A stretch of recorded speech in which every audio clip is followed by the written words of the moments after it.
welcome back to my channel. Today I'm going to be making Chinese pretzels, and they are so delicious and so crispy. They're actually one of my favorite desserts.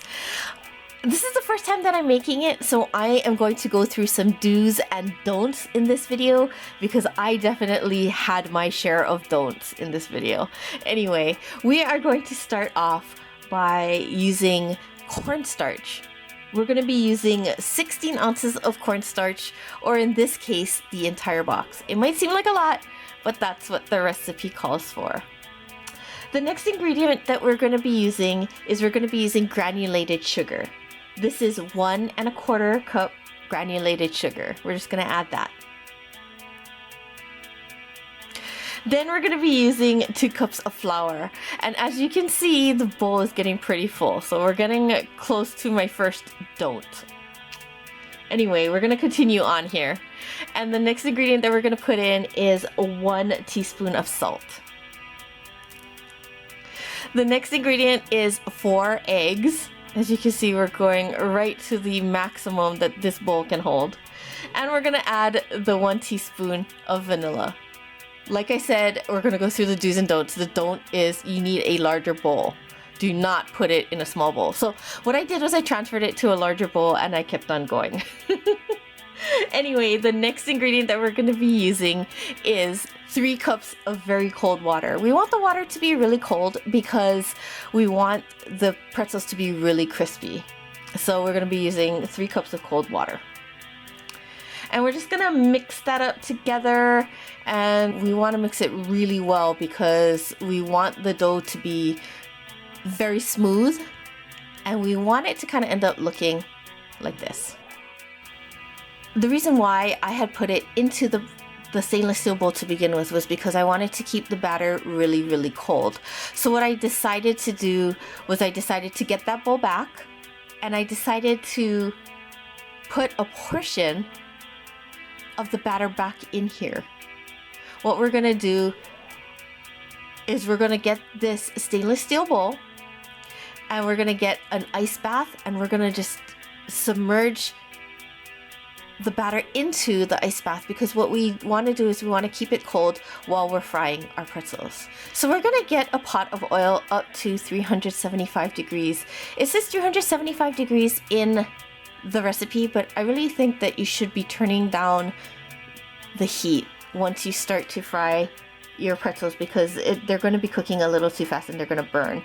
My first mistake and the second don't in this video is that I did not leave my iron in the oil long enough to heat up.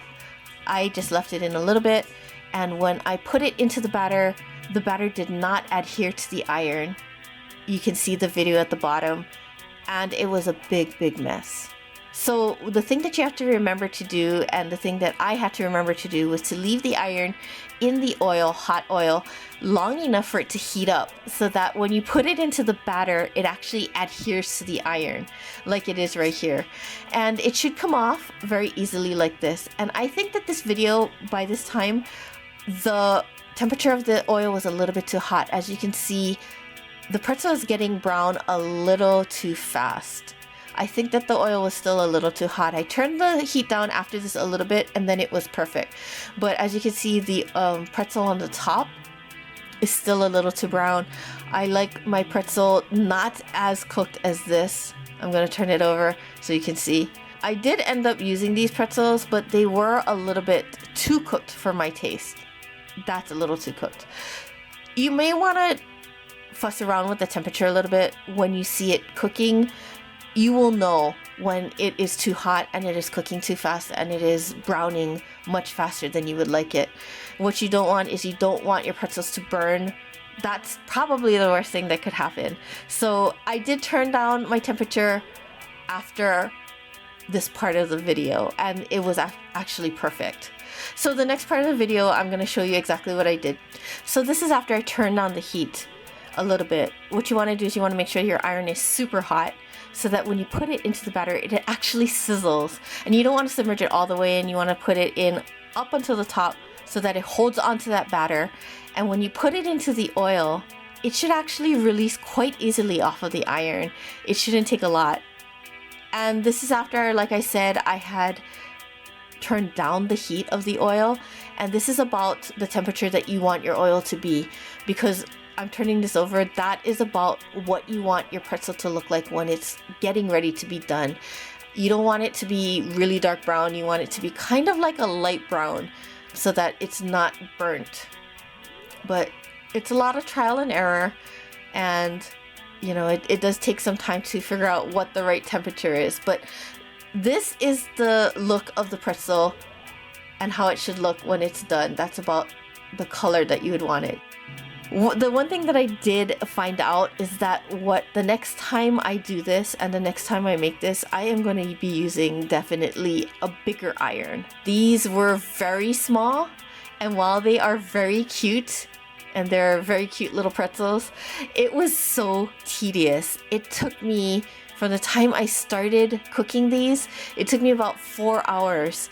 It does make a lot, but it took a very, very long time to make all of these pretzels, and I think the next time I'm gonna be using a bigger iron. So anyway, this actually was a great experience. It was a great learning experience. It was a lot of trial and error, but once you get it, I think that it is a lot of fun and it is really easy to make, and the end result is that you'll have a very crispy, lightly sweet, very tasty Chinese pretzel. And this recipe makes a lot, as you can see. So this recipe is great for sharing with your friends, family, neighbors. It is a great Chinese New Year treat.